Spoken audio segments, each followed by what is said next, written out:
Witam serdecznie. Dzisiaj będziemy malować zimę. Piękną zimę, troszeczkę taką ze skansenu, gdzie widoczne są chałupki z belkami, z drewnem, ośnieżone dachy, kominy i przede wszystkim piękne polskie drzewa, ewentualnie z motywami łotków, ptaków gdzieniegdzie. Od czego sobie zaczniemy dzisiejszą pracę? Na pewno będzie nam potrzebny biały kolor. Wyciskamy sobie sporo bieli. Oprócz tego do nieba kilka podstawowych błękitów, ultramaryna, odrobina czerni. Możemy też dodać na przełamanie odrobinkę fleszu. Wyznaczymy sobie linię horyzontu naszego pejzażu. Pędzlem nylonowym, płaskim, maczamy go w wodzie. Możemy wziąć odrobinę ciemnego koloru, odrobinę ultramaryny i mniej więcej na takim poziomie chciałabym, żeby znalazła się nasza linia horyzontu. Jak widzicie, sporą partię będzie nam zajmowało niebo. Zacznijmy więc od tego, co jest najdalej, czyli od trzeciego planu. Potrzebny nam będzie duży, szeroki pędzel do tła. Może być taki szeroki, płaski, im większy tak naprawdę, tym lepszy. Ważne, żeby był nylonowy, w miarę, popatrzcie, giętki, musi być sprężysty podczas pracy na płótnie, aby nasze farby dobrze wchłonęły się, szczególnie podczas malowania pierwszej warstwy. Maczamy więc delikatnie pędzel. Do tej bieli dodajemy odrobinę, nie za dużo, no nie chcemy zbyt ciemnego nieba, odrobinę, popatrzcie, błękitu, ultramaryny, na przełamanie kapeczka czarnego. Niebo nie może być również takie zbyt niebieskie, będzie wtedy wyglądało nienaturalnie. Pamiętajmy również, że niebo zimą jest lekko bardziej sinawe. W związku z tym odrobina fleszu na pewno nie zaszkodzi. No dobrze, kolor mi się podoba, patrzcie, i zabieramy się do pracy. Na razie wciskamy farbę z większą ilością wody, tak aby farba miała szansę wchłonąć się w nasze płótno. Starajmy się to robić dosyć szybko i sprawnie, aby farba nie zdążyła nam wyschnąć. Dobieram cały czas te same farby, ponieważ na początku szczególnie płótno potrzebuje dużo farby i wody.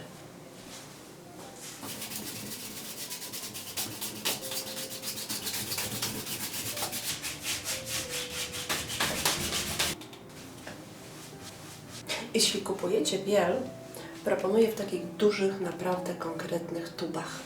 Bieli idzie zawsze najwięcej, więc kupując komplet farb, gwarantuję, że biel pójdzie w pierwszej kolejności.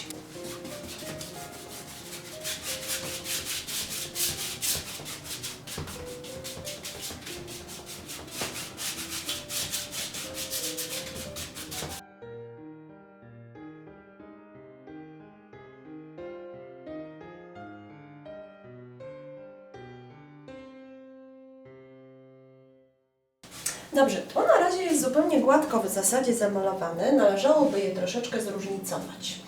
Zrobimy tak, jak gdyby teraz podkład pod jasne chmury, ale nieco ciemniejszymi barwami. Pobierzemy sobie cały czas, właściwie korzystamy z tych samych kolorów, poparcie ultramaryna, troszeczkę więcej tym razem tego błękitu, odrobina czerni na przełamanie, żeby nie było zbyt agresywnie w kolorze, kapka fleszu. Właściwie to samo, co było, tylko że z mniejszą ilością bieli teraz. Niech ten kolor będzie nieco ciemniejszy. I tym kolorem postaramy się opracować w kilku miejscach. Korzystamy cały czas z tego, że podkład jeszcze jest wilgotny.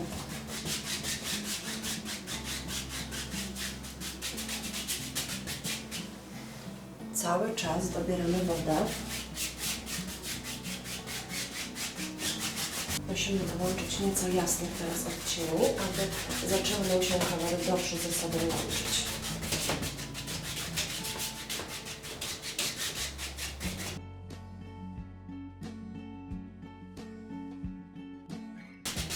naprawdę trzeba dosyć mocno wciskać i szybko pracować, jak widzicie, ręką, która naprawdę może się zmęczyć.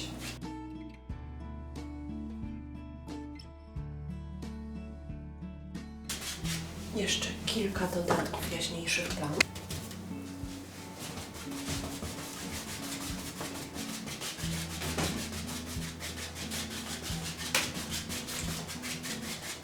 Teraz, kiedy pierwsza warstwa została już pokryta farbą, możemy sobie dodawać nieco mniej wody, aby ta farba stawała się gęściejsza.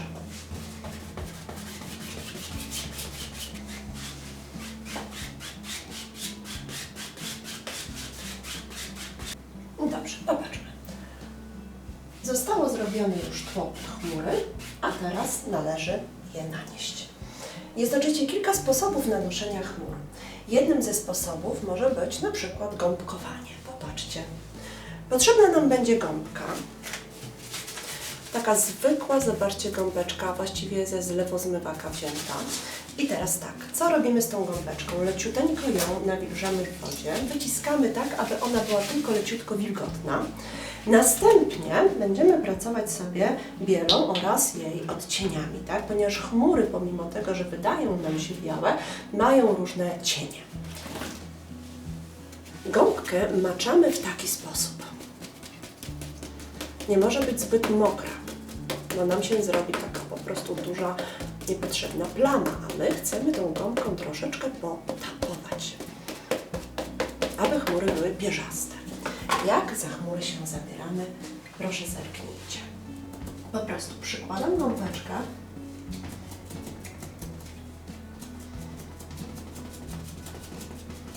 i pozostawiam delikatne, pierzaste dotknięcia.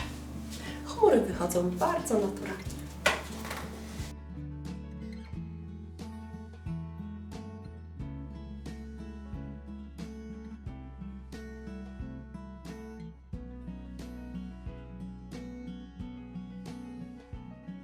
Obracamy lekko gąbką, tworząc wrażenie takiej obłości chmur.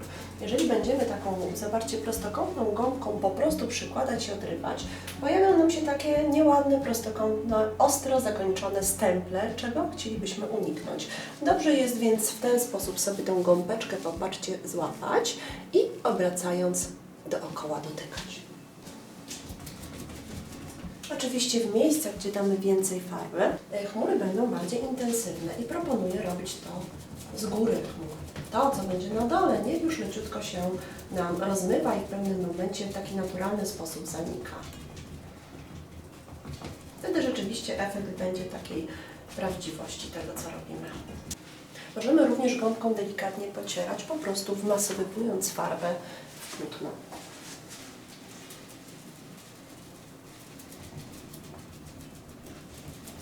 Jest to bardzo prosty i bardzo efektowny zabieg na wykonanie właśnie chmur.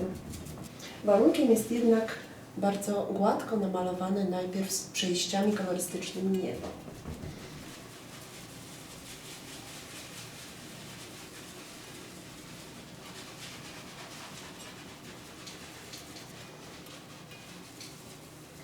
Unikajmy też drobnych, pojedynczych obłoczków, bo istnieje ryzyko, że pojawi nam się krajobraz rodem z Bolka i Lolka.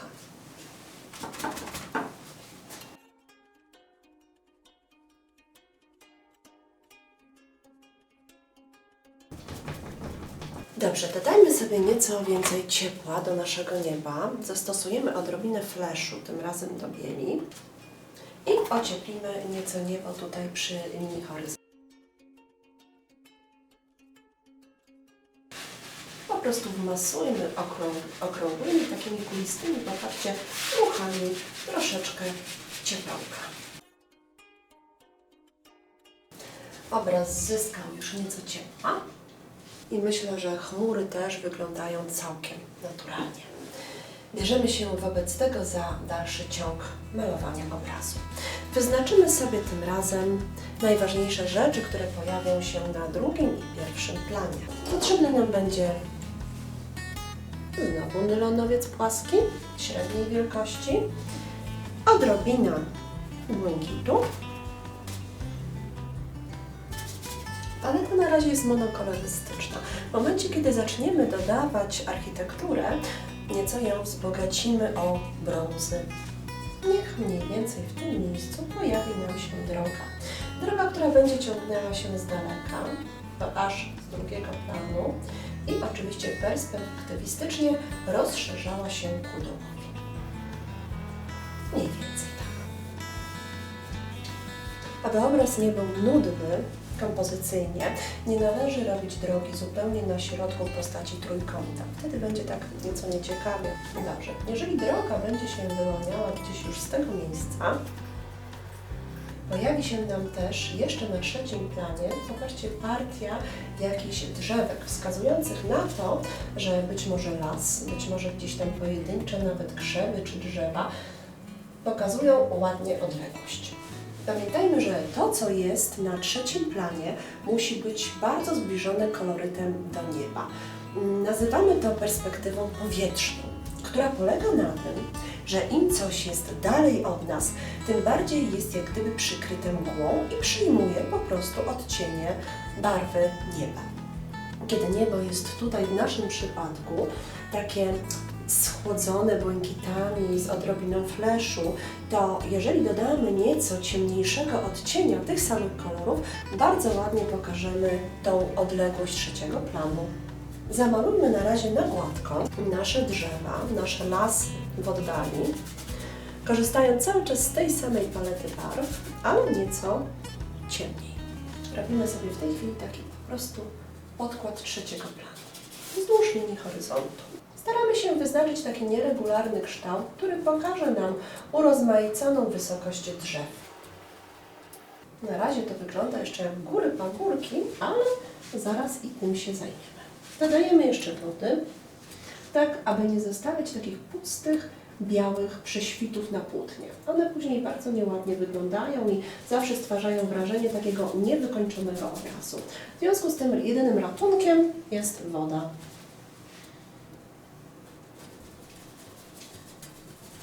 Możemy zastosować naturalnie z tych kolorów na naszej palecie od razu różne odcienie, ciemniej troszeczkę zrobić od dołu, nieco jaśniej od góry. Ale to i tak na razie pamiętajmy, że jest tylko podkład. Co teraz?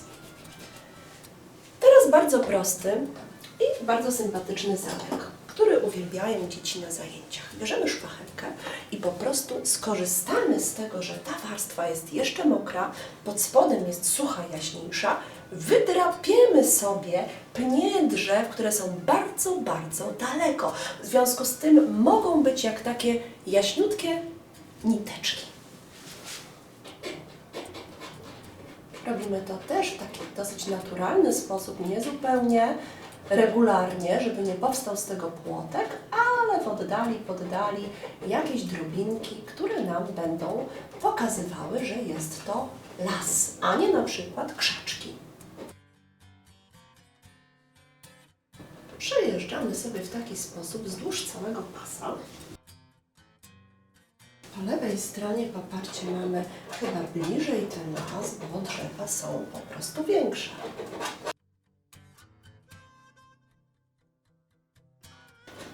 Mając zupełnie płaskie płótno, to my kreujemy na nim optyczne wrażenie przestrzeni. Przede wszystkim wielkością i kolorem. Pamiętając o wszelkich zasadach perspektywy, zarówno tej zbieżnej, jak i powietrznej oraz barwnej. Dobrze, same pieńki nie wystarczą, bo pojawi nam się pogorzelisko, czyli las po spaleniu. Jest to zima, dużo drzew, takich jak iglaste, pozostają takimi samymi, a pojawia się pokrywa śnieżna. Pobawimy się teraz w tapowanie tych drzew. Potrzebnym nam jest koniecznie pędzel szczeciniak. Szczeciniaki mogą być, moi kochani, różnej wielkości, mogą być szersze, mniejsze, co jest ważne. Niech ten pędzel będzie tylko leciutko nawilżony, a nie bardzo mokry, więc z wody go delikatnie przecieramy szmatką, rozczaprzamy sobie nawet, popatrzcie, w ten sposób paluszkiem, żeby on nie był bardzo ściśnięty, ponieważ farba, która się znajdzie na samych końcóweczkach tutaj, tej szczecinki, będzie pod kątem 90 stopni leciutko dotykała nasz obraz, pozostawiając mnóstwo drobinek. Pobieramy sobie znowu te same kolory jeszcze z naszej palety. Tym razem spróbujmy nieco jaśniej, więcej bieli, fleszu dodamy, ale też musimy odrobinę tych błękitów, żeby nie był zbyt duży kontrast. I spróbujmy. Popatrzcie. Leciuteńko, leciuteńko. I pojawia się wrażenie drzewek. Kolejny bardzo prosty, właściwie banalny, a niezwykle efektowny zabieg. Dzięki temu, że namalowaliśmy wcześniej ciemniejszy podkład pod nasze drzewa, sprawia to wrażenie, jak gdyby w głębi było ich dużo więcej, czyli nie pojedyncze drzewka, a cały las. Nie powinny być wszystkie takie same, więc możemy je różnicować. Niektóre mogą być nieco ciemniejsze, inne jaśniejsze, ale co najważniejsze, drzewa są oświetlane w sposób naturalny z góry. W związku z tym najjaśniejszymi w nich elementami muszą być korony. Wprowadzamy więc biel z fleszem. Mamy celowo oświetlone najpierw niebo fleszem, tak aby ten ciepły, delikatny, zimowy kolor mógł się pojawić również na naszych drzewach. Będzie wyglądał teraz bardzo naturalnie.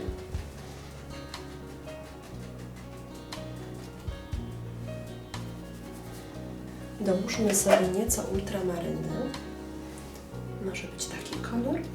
Odrobinkę jasnego niebieskiego. Połączmy to z poprzednimi kolorami i jedziemy dalej.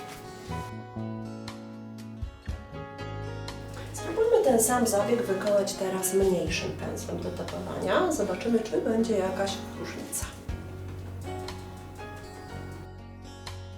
Popatrzcie, ślady przy mniejszym pędzlu wbrew pozorom są mocniejsze. Dlaczego? Pomimo tego, że wydaje nam się, że im mniejszy pędzel, tym bardziej precyzyjny, w przypadku szczeciniaków jest zupełnie odwrotnie. Dlatego chcę Wam na to zwrócić uwagę. Jeżeli będziecie chcieli uzyskiwać naprawdę drobne elementy, warto jest wziąć większy pędzel i szerszy, który ma większą możliwość robienia tych naszych drobinek.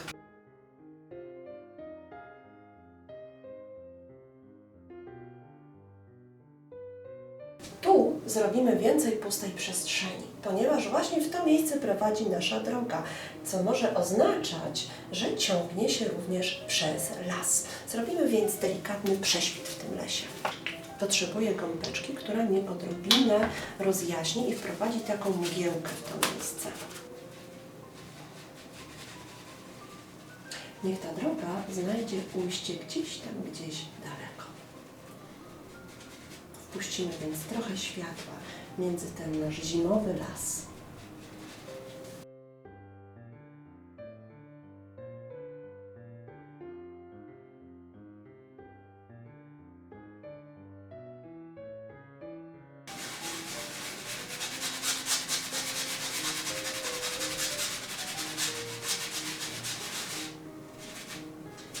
Zrobimy takie wrażenie, że to wręcz niebo z mgłą wkrada nam się tutaj właśnie w piękny prześwit między lasem. Wykonamy teraz szybciutko podkład, tak naprawdę tutaj pod cały nasz pierwszy plan, ponieważ będzie leżało dużo śniegu, mamy przecież widok typowo zimowy, tymi na razie jeszcze podobnymi odcieniami zrobimy pierwszy podkład gąbką. Maczam teraz delikatnie gąbkę, ponieważ chciałabym, żeby farba dobrze naprawdę wsiąkła mi w płótno. I podobnie jak pędzlem, tylko tym razem gąbeczką rozsmaruję pierwszy podkład tutaj na płótnie. Chciałabym przy okazji uzyskać takie wrażenie, że tutaj w oddali troszeczkę mgły jest gdzieś dalej. Więc leciutko tapowaniem wprowadzę od razu tą mgłę pod mój las w trzecim planie.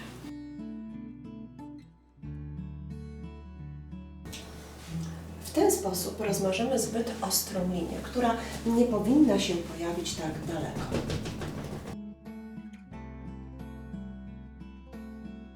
Jasne drobinki, które pozostaną podczas topowania, mogą równie dobrze służyć za imitację jakichś krzaków w oddali, które oczywiście przy lesie mają prawo rosnąć.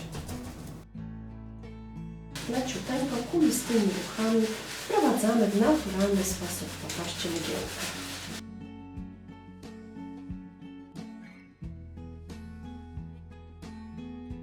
Nieco mocniej natuszając, wykorzystuję resztki farby, które mam na gąbce. Widzicie, gąbka może stać się fantastycznym narzędziem malarskim. W zasadzie cały obraz możemy nią namalować. Wprowadzam teraz trochę ciemniejszy kolor. Na pierwszym planie na pewno będziemy potrzebowali jakichś mocnych kontrastów.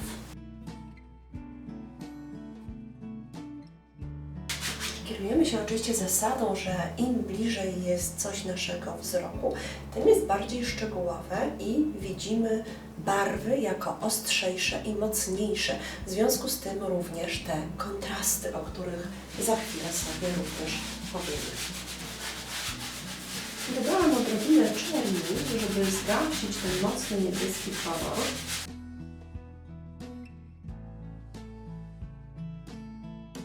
Dobierzemy odrobinkę wody.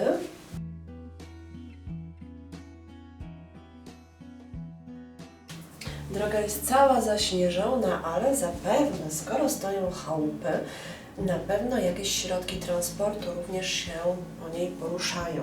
Być może sanie, być może samochody. W związku z tym, z całą pewnością pojawią się jakieś głębsze wgniecenia, które zrobimy sobie na ciemniejszy kolor, pokazując, że właśnie coś tam po niej przejechało. A może kulik? Dodam sobie czarnej farby, nieco naszych błękitów. Wciąż korzystamy z tych samych. Dobrze, robimy trochę cienia.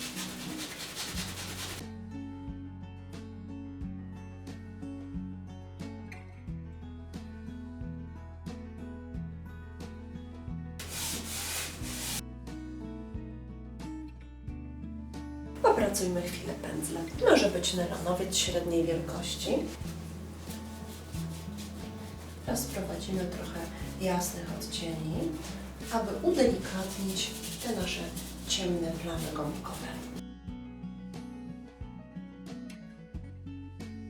Dobrze, na drodze coś ciekawego zaczęło się dziać.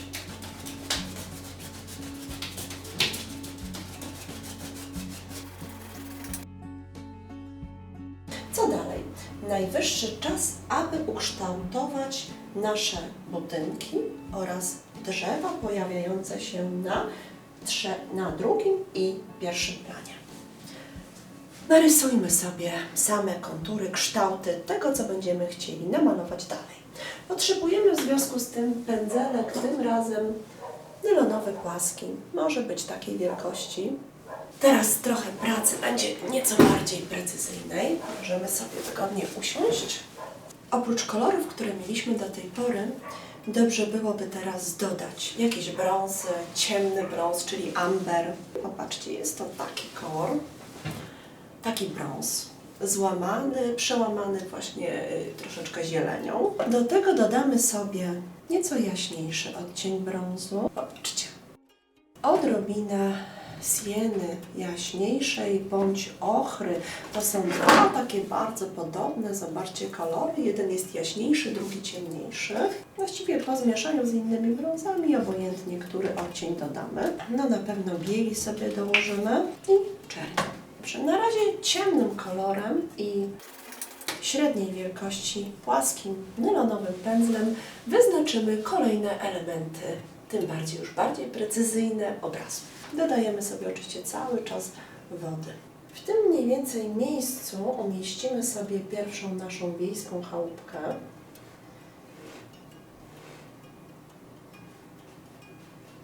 Narysujmy jej kształt. Pamiętajmy o tym, że zawsze te linie muszą być równoległe do siebie. W innym przypadku chałupka będzie sprawiała wrażenie, że za chwilę gdzieś tam się nam zawali.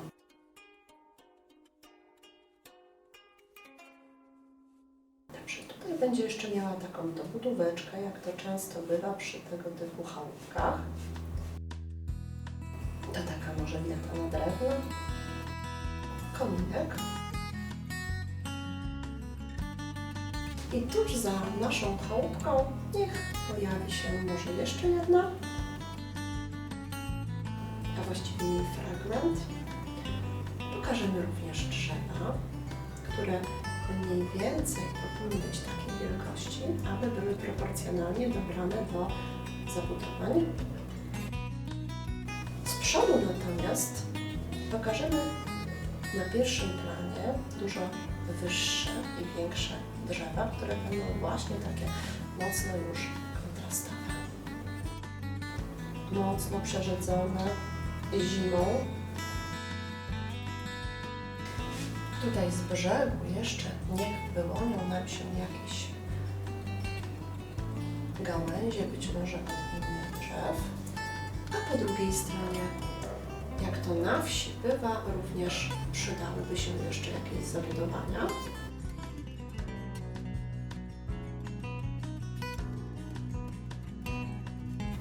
Tu pojawi się również jakieś drzewo, będzie dużo niżej, czyli bliższe nam.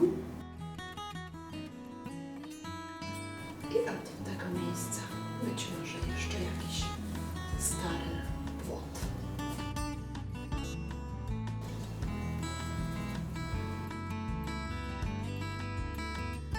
Dobrze.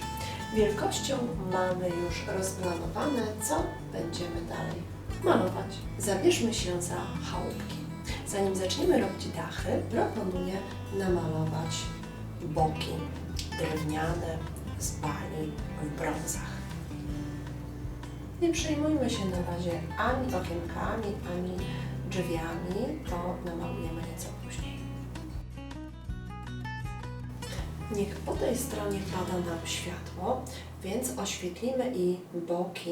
Wszystkie po lewej stronie będą jaśniejsze, natomiast po prawej stronie, jeśli zrobimy ciemniejszy odcień, pokażemy ładną perspektywę.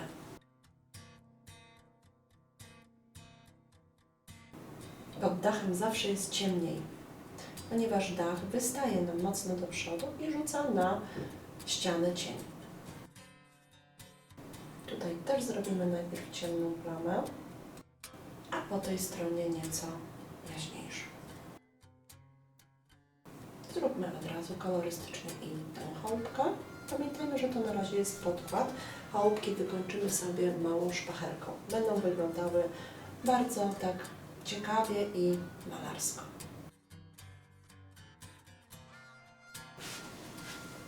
Dobrze.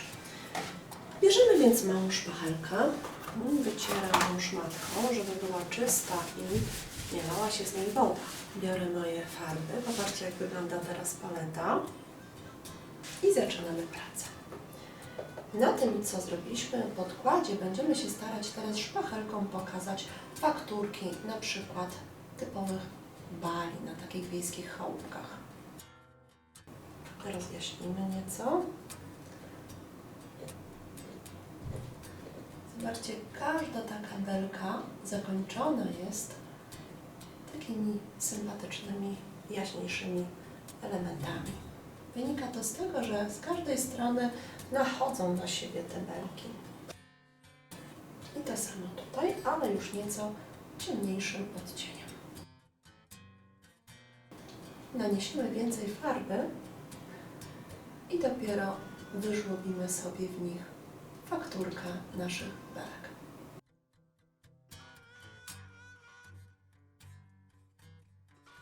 Od góry zawsze jest ciemniej, ponieważ pojawia się ten cień od dachu. O tym pamiętamy. Wtedy taka chałupka będzie rzeczywiście tak realistycznie wyglądała.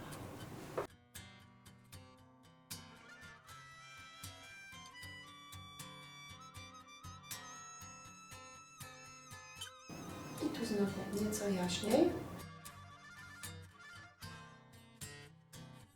A po tej stronie ciemniej. Dobrze. Dodajmy teraz jakieś elementy okienek, drzwi.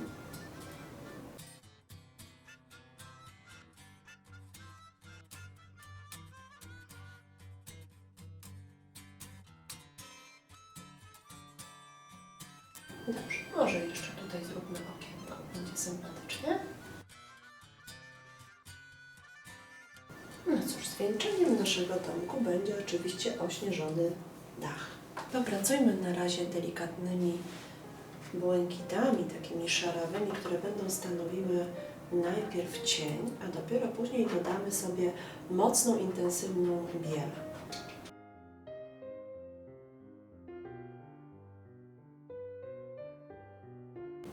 Pamiętajmy, że biel przybiera mnóstwo przeróżnych odcieni. I aby pokazać taką czystą, mocną biel, trzeba najpierw wykonać kilka podkładów w błękitach, w ultramarynie, w szarościach z dodatkiem czasami czerni bądź innych kolorów.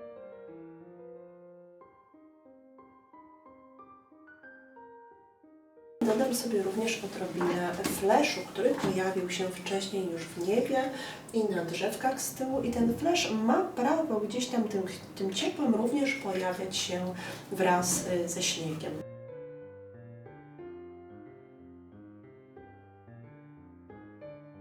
Weźmiemy teraz nieco większą szpachelkę. Może być taka lekko zaokrąglona i spróbujemy wprowadzić taką czystą biel większą płaszczyzną. Pracujemy dotąd, aż będziemy zadowoleni z efektu. Mniej więcej o taki mi właśnie efekt chodziło. Dobrze, jeszcze odrobinę tutaj śniegu białego po drugiej stronie i odrobinka od brzegu, ale nie do samego końca, ponieważ tam jest właśnie sporo tego cienia na tym mniejszym daszku. Niech daszek nam tak wystaje troszeczkę mocniej poza obszar budynku.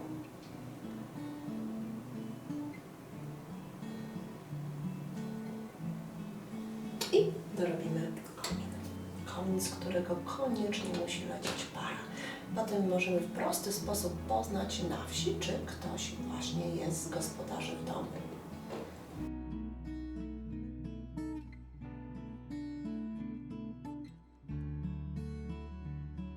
Komin też jest delikatnie z góry ośnieżony.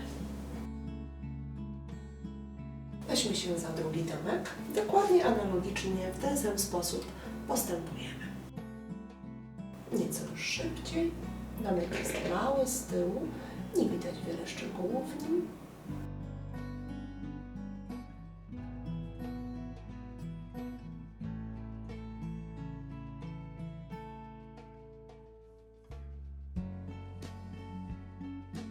Ten domek z tyłu oczywiście jest już dużo mniej szczegółowy niż ten bliżej nas. Myślę, że czapa śniegu jest już również wystarczająco duża. Skupmy się na tym, co się dzieje po tej stronie. I cóż my tutaj mamy? Ciąg dalszy drzew.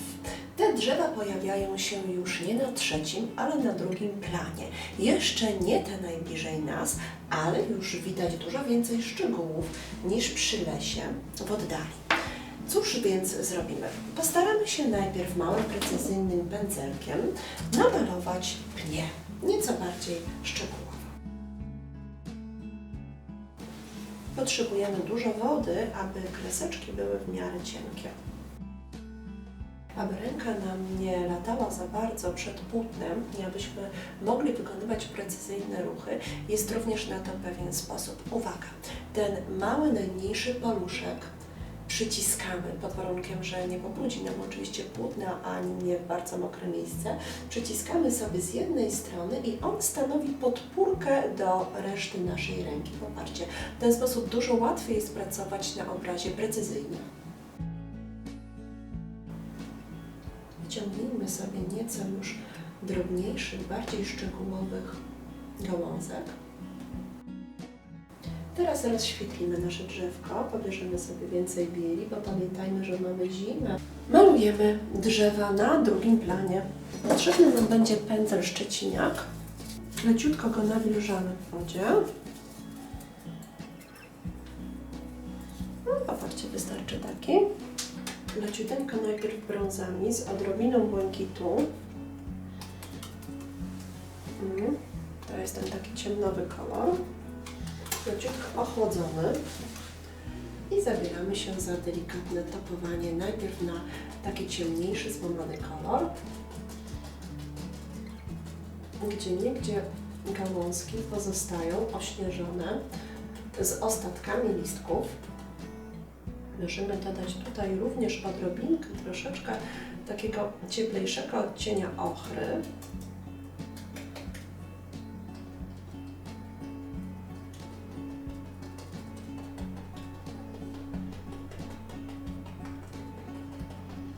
I teraz leciutko ośnieżymy te drzewa.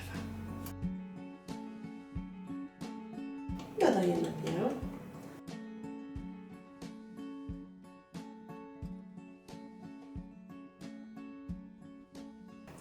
Odrobinkę fleszu.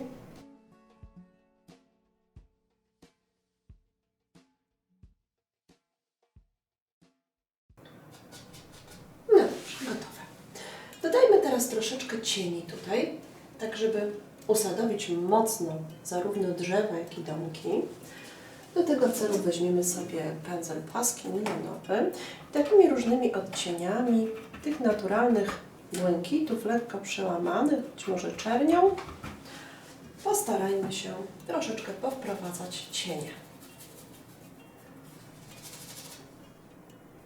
Zarówno drzew, jak i domków. Sporo wody. Możemy to robić laserunkiem, czyli cienką, przezroczystą warstewką. Ten odcień ma prawo się gdzieś tam również pojawić na naszej architekturze. Zwróćmy uwagę, że to wszystko pięknie koresponduje, ze sobą współpracują kolory i naturalnie odbijają się światłem. Bo nasz śnieg będzie działał troszeczkę podobnie jak woda. Będzie odbijał różne odcienie. Dobrze, na ostre światło przyjdzie oczywiście jeszcze czas.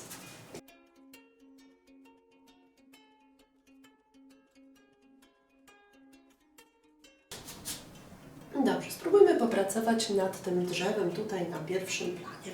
I też na początek proponuję amber z odrobiną czerni, jako taka warstwa pierwsza podkładowa.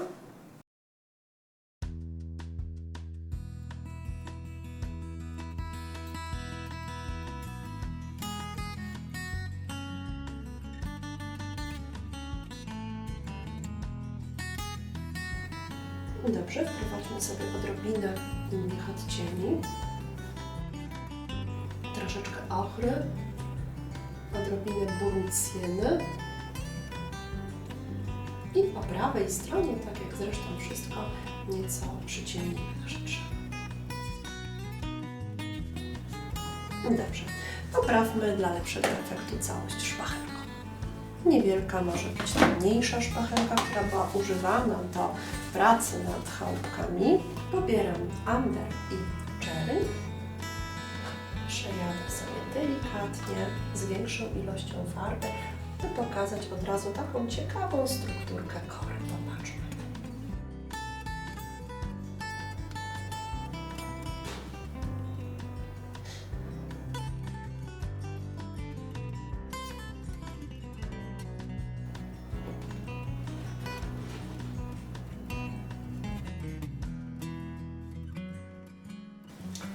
Dobrze, kątem szpachelki pokażemy jeszcze kilka cienkich gałązek, ale warunkiem jest umaczanie szpachelki w wodzie. Dobrze, i czas na ośnieżenie naszego pnia. Doładujemy sobie oczywiście więcej białej farby, oczyścimy szpachelkę z poprzednich ciemnych kolorów i spróbujemy rozświetlić drzewo.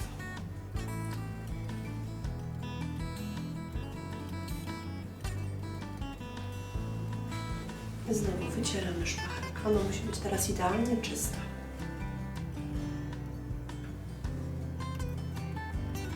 Od dołu będzie więcej śniegu. Potem przysłaniają gałęzie, więc tego śniegu na pniu możemy zrobić mniej. No i oczywiście tutaj dół mocno ośnieżony. Damy sobie odrobinkę nawet błękitu.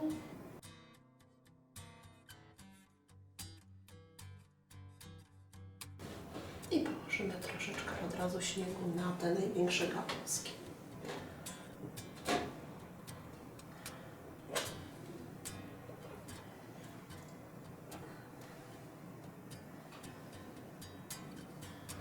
W tym miejscu drzewo zapewne było złamane.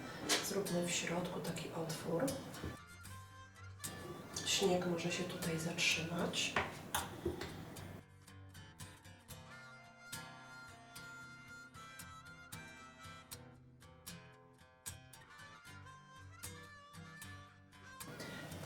No dobrze, jeszcze odrobinę tapowania, tak jak to miało miejsce tutaj. Weźmiemy sobie teraz taki szczecineczek i leciutko, delikatnie pokażemy śnieg na końcóweczkach, być może gałązek, listków, które gdzieniegdzie pozostawały.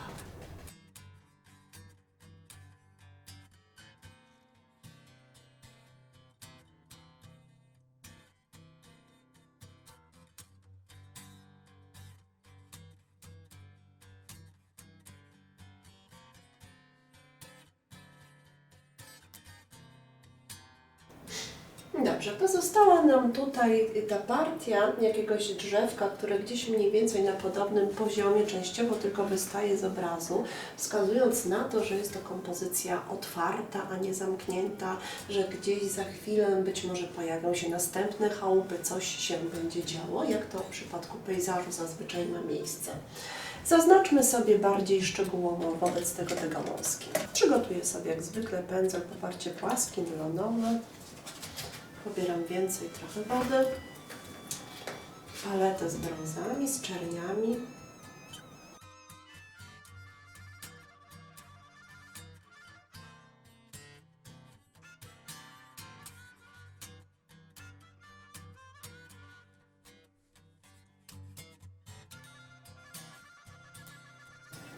No dobrze, weźmy sobie teraz małą szpachelkę ponownie i powtórzymy podobny manewr jak w przypadku tego drzewka. Ośnieżając na pewno tą strefę.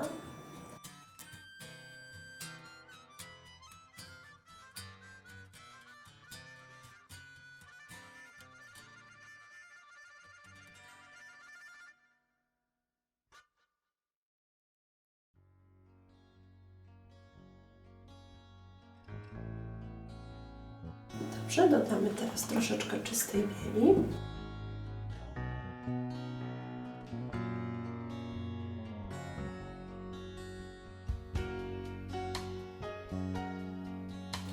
I dodajmy jeszcze topowania.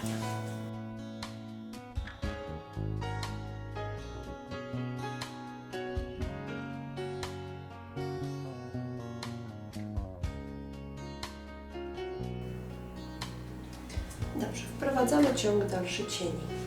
Dużo wody i laserówki.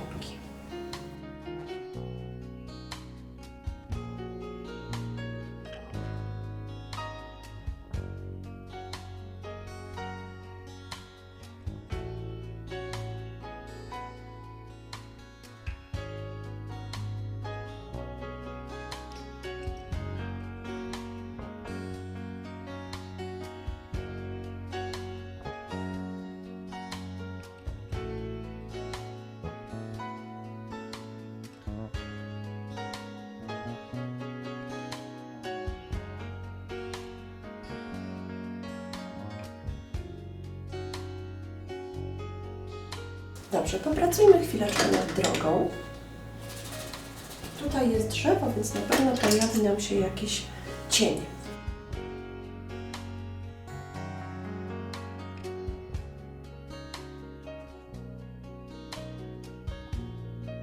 Ultramaryna, biel oraz czerń.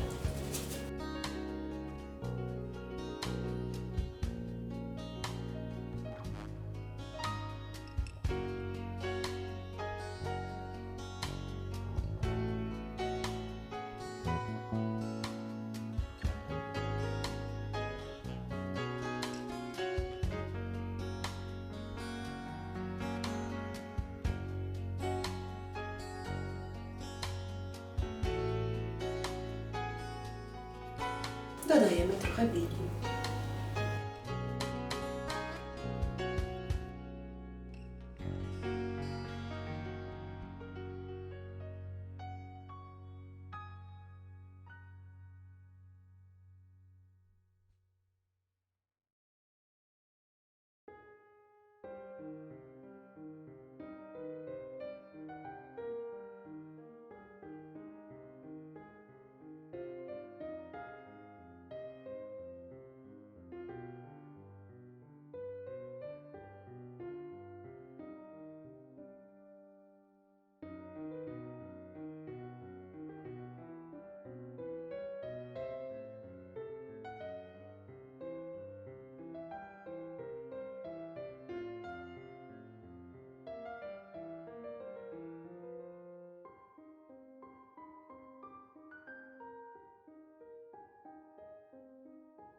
Dobrze, bierzemy się za drugą strefę naszego obrazu.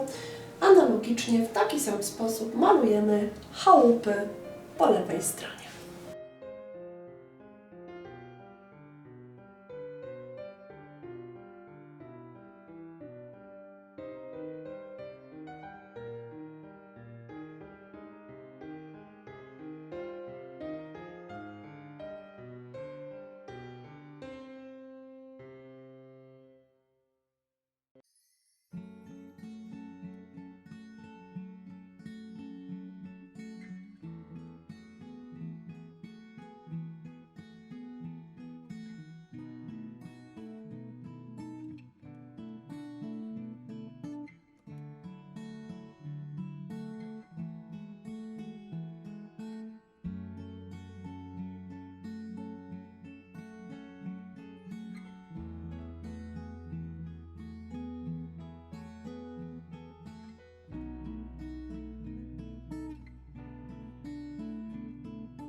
Dobrze, możemy sobie teraz dołączyć do tego szpachelka.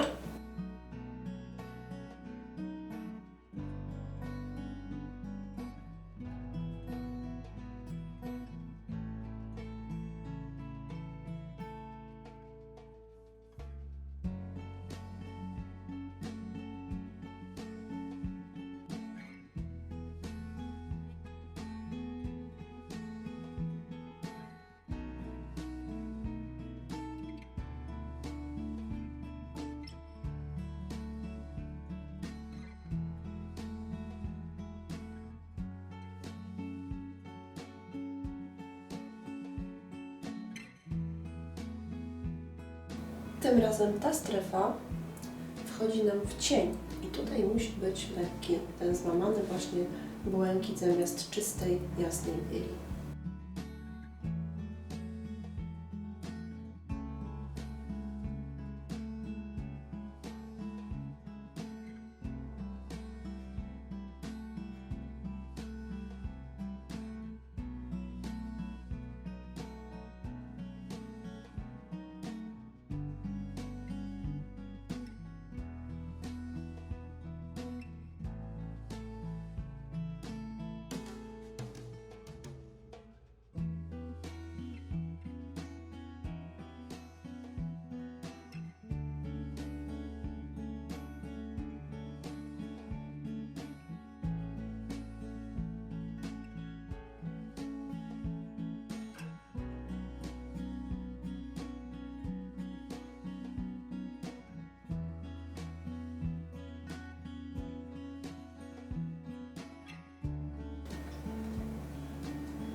Dobrze, poczekamy aż szpachelka nieco wyschnie z tych chałupek. Wówczas będziemy mogli troszeczkę powprowadzać jeszcze cieni, drobiazgów, szczegółów kłaneczkiem z większą ilością wody. Popracujmy teraz nieco nad cieniami oraz nad drzewkiem w drugim planie.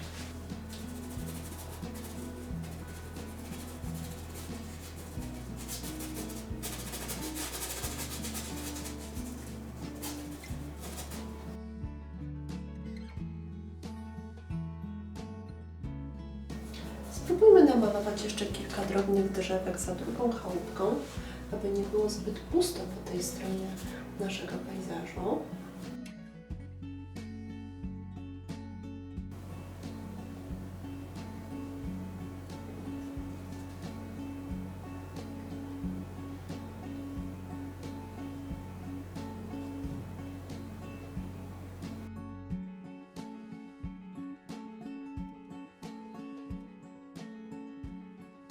I leciutko odobujemy.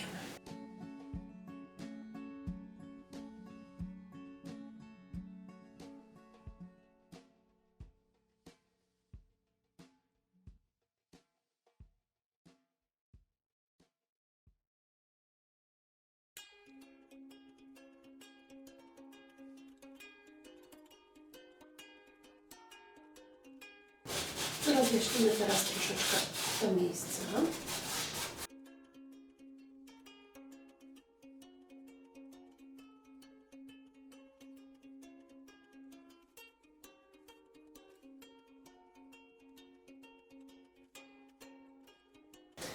Kolejne to drzewo.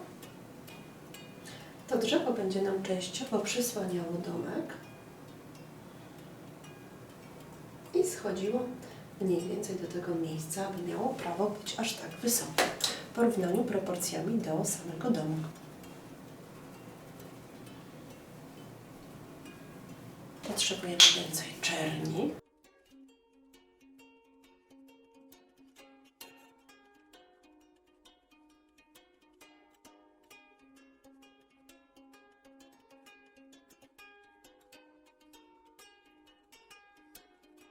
Dużo wody i rzadka farba spowoduje, że kałanek będzie nam malował naprawdę cieniutkie linie.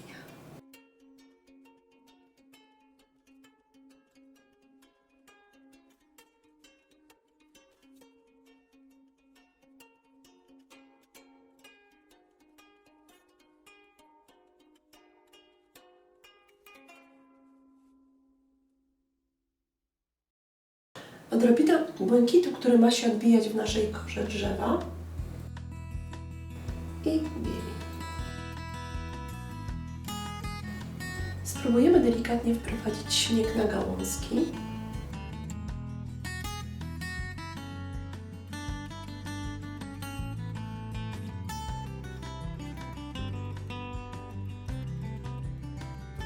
I szpachelka.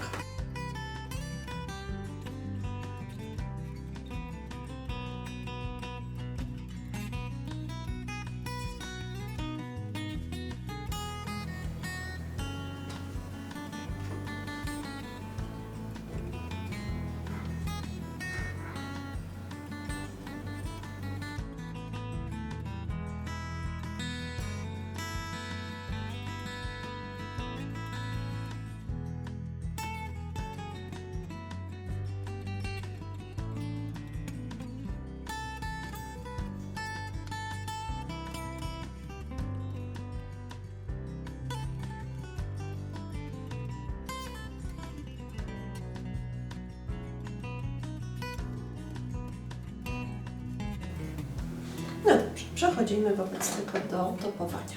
Różnymi odcieniami w tej chwili błękitów i bieli będziemy sobie topować nasz obraz.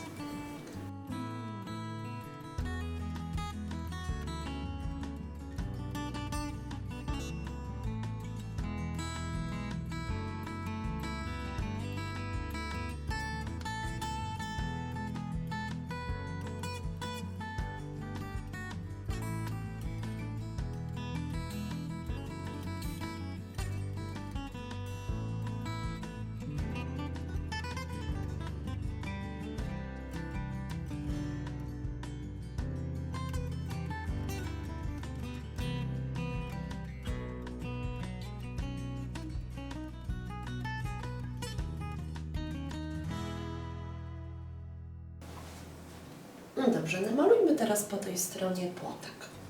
Tuż za drzewkiem, idący wzdłuż naszego obejścia. Lekko wykrzywiony, bardzo naturalny, stary, typowy wiejski płot. Im bliżej, tym większe deski.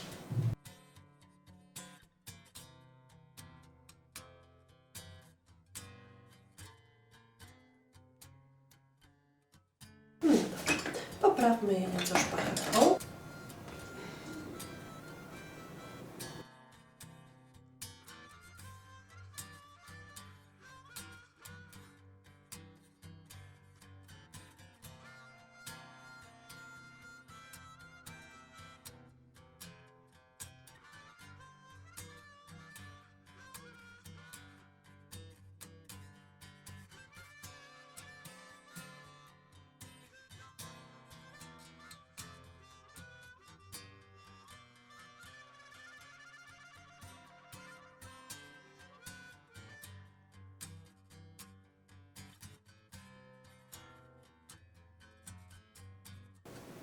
Cóż, porobimy nieco ciekawego cienia idącego od płotka.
Wykonajmy laserunkiem teraz cień drzewa.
Możemy też spróbować nieco innego zabiegu z takim cienkim, popatrzcie, płaskim pędzelkiem nylonowym.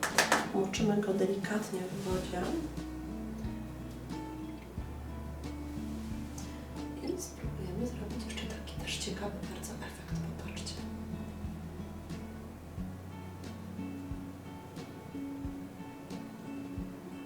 Takie oszronione gałązki.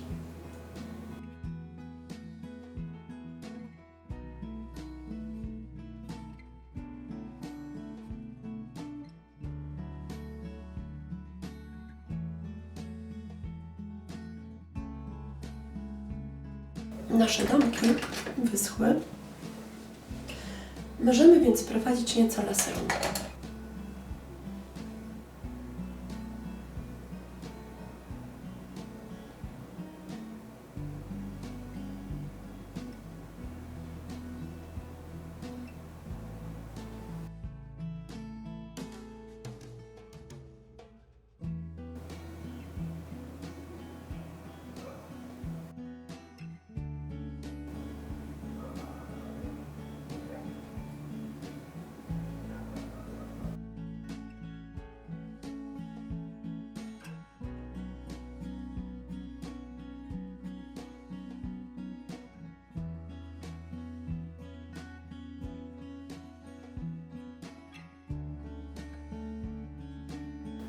No dobrze, brakuje nam trochę jeszcze bieli śniegu, który spróbujemy wprowadzić sobie troszeczkę główką.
Dobrze. I na koniec dołożymy nieco szpachelki. Możemy wziąć sobie trochę większą czwóreczkę tym razem. Dołożymy sobie na czystą tekturkę bieli, ponieważ głównie to już bielą będziemy tak naprawdę pracować. I wprowadźmy mocniejszy śnieg.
Puśćmy z dachu, z komina odrobinkę dymu. Wówczas będzie wiadomo, że na pewno ktoś tam przebywa.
Dobrze, to złóżmy jeszcze podpis i zobaczmy obraz w ramię.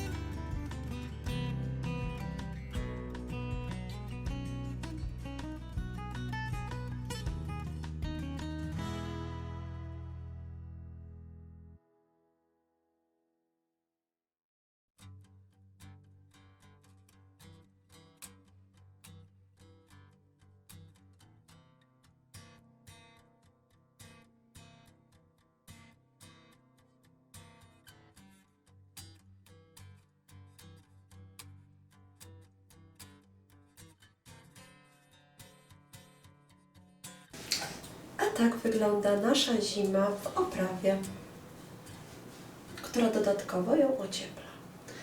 Mam nadzieję, że każdy z Was spróbuje zmierzyć się właśnie z tą piękną porą roku, jaką jest zima.